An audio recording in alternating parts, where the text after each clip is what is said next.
નમસ્કાર મિત્રો, આજે આપણે વાત કરીશું આપણે ગુસ્સો આવે ત્યારે શા માટે મોટેથી બૂમો પાડીએ છીએ। જો મારી વાત પસંદ આવે તો અમારી ચેનલ લાઇક, શેર અને સબસ્ક્રાઈબ કરવાનું ભૂલશો નહીં। આપણને ગુસ્સો આવે ત્યારે શા માટે મોટેથી બૂમો પાડીએ છીએ। એક સંત મહાત્મા એકવાર ગંગા નદીમાં સ્નાન કરવા જઈ રહ્યા હતા।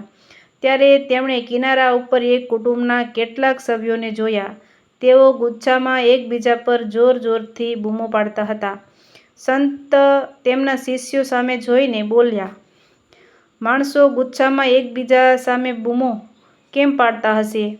શિષ્યો થોડીવાર વિચારમાં પડ્યા। પછી એક શિષ્ય બોલ્યો, આપણે ગુસ્સો આવે ત્યારે અશાંત થઈ જઈએ છીએ માટે બૂમ-બરાડા પાડીએ છીએ, પણ જ્યારે એ વ્યક્તિ આપણી સામે જ હોય છે તો પછી આપણે શા માટે બૂમો પાડવી પડે? આપણે આપણી વાત શાંતિથી પણ કહી શકીએ ને?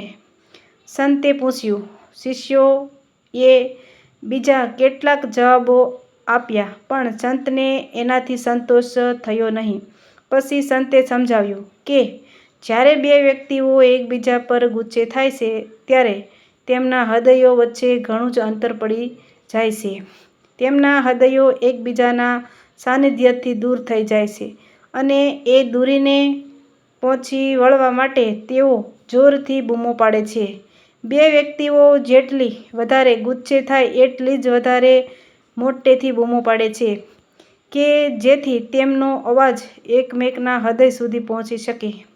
આનાથી ઊંધું, જ્યારે બે વ્યક્તિઓ પ્રેમમાં પડે છે ત્યારે શું થાય છે?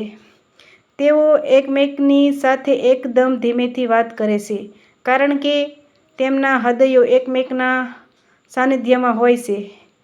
તેઓના હૃદયની વચ્ચે અંતર હોતું જ નથી અથવા તો બિલકુલ નગણ્ય હોય છે।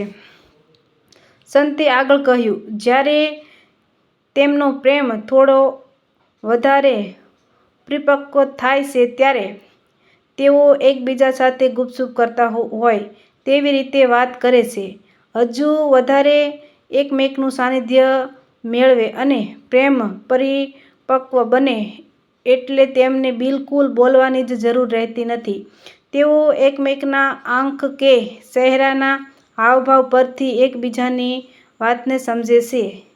તેમણે શિષ્યો સામે જોયું અને કહ્યું, માટે તમે જ્યારે કોઈની સાથે દલીલતામાં કે વિવાદમાં પડો તો તમારા હૃદયની વચ્ચેનું અંતર વધારે એવું કટુ શબ્દો ના બોલશો।